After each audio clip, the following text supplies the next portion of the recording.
रियासी का हमला भी था 2024 का, जिसमें 9 लोग मारे गए और 41 लोग घायल हुए। कुल मिलाकर 2020 से लेकर 22 अप्रैल 2025 तक टीआरएफ ने 41 सेना और सुरक्षा कर्मियों की हत्या की, 27 सिविलियन की हत्या की और 54 लोगों को घायल किया था। भारत सरकार ने टीआरएफ को आतंकवादी संगठन का दर्जा कब दिया? 2020 में दिया, 2021 में दिया, 2022 में दिया, 2023 में दिया। 3 साल बाद, 3 सालों के लिए ये आतंकवादी गतिविधियां कर रहे हैं और आप इनको आतंकवादी संगठन तब कहते हैं 2023 में। इसकी क्या वजह थी? ये सब सरकार के संज्ञान में था। और आप मुझे बताना चाहते हैं, सत्ता पक्ष के नेता बताना चाहते हैं कि ये सब आपके संज्ञान में था, लेकिन कोई भी एक ऐसी एजेंसी नहीं है हमारी सरकार की जिसको पता चला कि ऐसा हमला, ऐसा भयानक हमला होने जा रहा है हमारे देश में, कि पाकिस्तान में बैठे हुए इस हमले की योजना बन रही है कि हम भारत जाके हैवानियत करेंगे, 26 लोगों को मार डालेंगे और हमें पता ही नहीं है। क्या ये हमारी एजेंसियों की विफलता है कि नहीं है? ये बहुत बड़ी विफलता है, एक बहुत बड़ी विफलता है।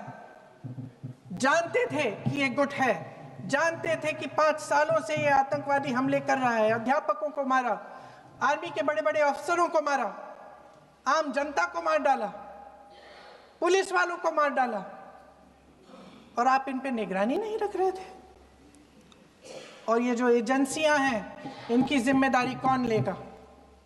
क्या आईबी चीफ ने अपना इस्तीफा दिया? क्या किसी ने इस्तीफा दिया? गृह मंत्री जी के कार्य क्षेत्र में आता है इंटेलिजेंस ब्यूरो। क्या गृह मंत्री जी ने इस्तीफा दिया? इस्तीफा छोड़िए, जिम्मेदारी ली।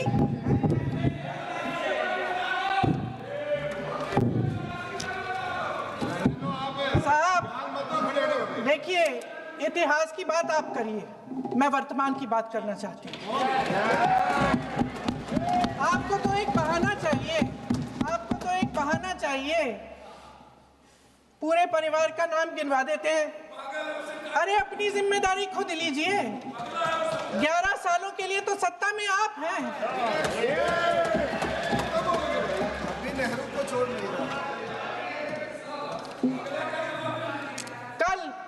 कल माननीय गौरव गोगोई जी ने अपने भाषण में पूछा गृह मंत्री जी से, क्या आपकी जिम्मेदारी नहीं थी? मैं देख रही थी। राजनाथ जी, रक्षा मंत्री जी यूं अपना सर हिला रहे थे, कुछ बोले नहीं। अंदर से ये महसूस हुआ होगा कि यहाँ कुछ जिम्मेदारी थी, लेकिन माननीय गृह मंत्री महोदय जी हंस रहे थे, वे हंस रहे थे।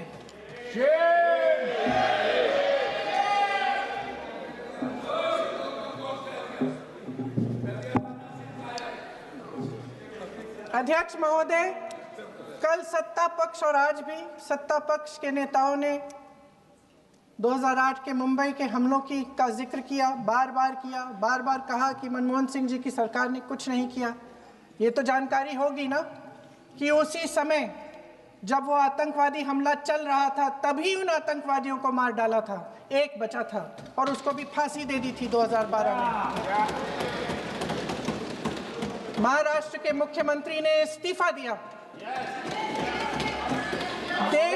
देश के गृह मंत्री ने जिम्मेदारी लेकर इस्तीफा दिया। एक जवाबदेही थी पब्लिक के प्रति, एक जवाबदेही थी इस देश की जनता के प्रति, इस देश की धरती के प्रति।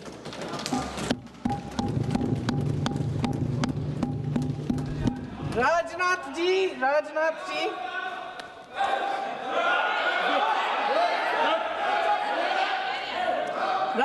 जी तो पुलवामा, उरी और पठानकोट के समय गृह मंत्री रहे थे।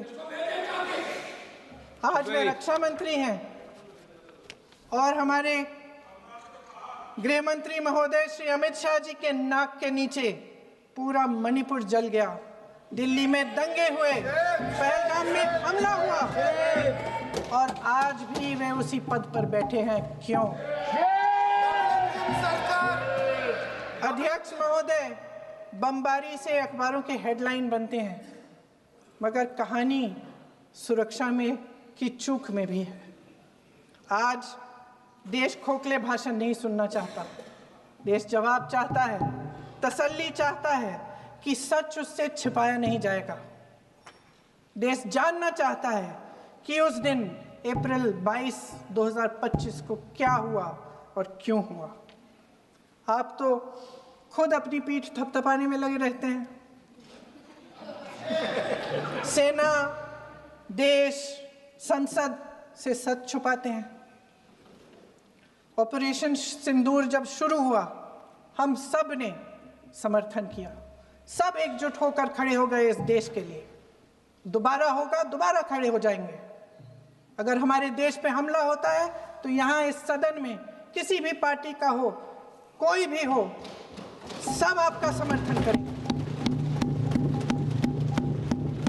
और हमें अपनी सेना पर गर्व है कि उन्होंने इस बार भी दृढ़ता से लड़ाई लड़ी, धैर्य से लड़ाई लड़ी, वीरता से लड़ाई लड़ी। लेकिन इस ऑपरेशन का सिंदूर का क्रेडिट, उसका श्रेय तो हमारे प्रधानमंत्री जी चाहते हैं। सही भी है, ठीक है, सही है, श्रेय ले। ओलंपिक्स में हमारा मेडल आता है, उसका भी श्रेय लेते हैं। लेकिन सिर्फ श्रेय लेने से नहीं होता नेतृत्व, जिम्मेदारी भी लेनी पड़ती है।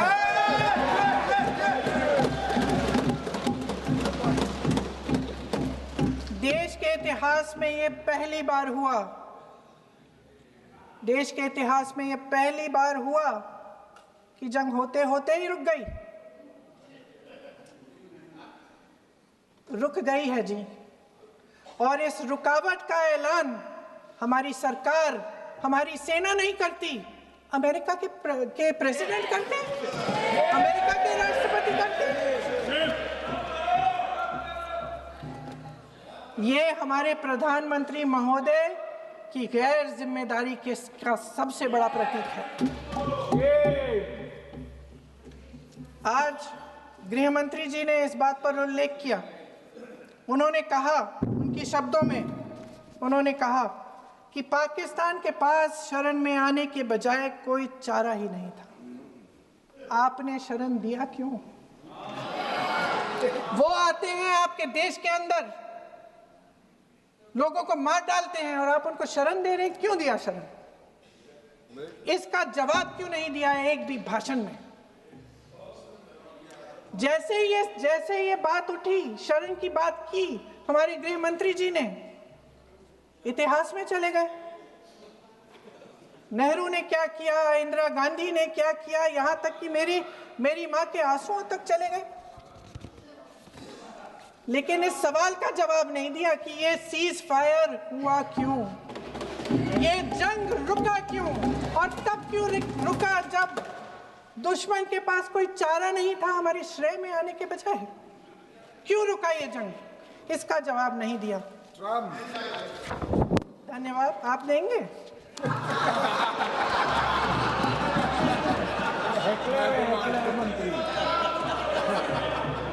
देना भाई, देना। आपको टाइम मिलेगा तो, टाइम नहीं मिलेगा आपको शायद। वैसे महोदय, मेरी माँ की आंसू की बात किए, मैं इसका जवाब देना चाहती हूँ। मेरी माँ के आंसू तब गिरे जब उनके पति को आतंकवादियों ने शहीद किया, जब वे मात्र 44 साल की थी। और आज अगर मैं इस सदन में खड़ी हूँ और उन 26 लोगों की बात कर रही हूँ, मैं इसलिए कर रही हूँ क्योंकि मैं उनका दर्द जानती हूँ, महसूस करती हूँ।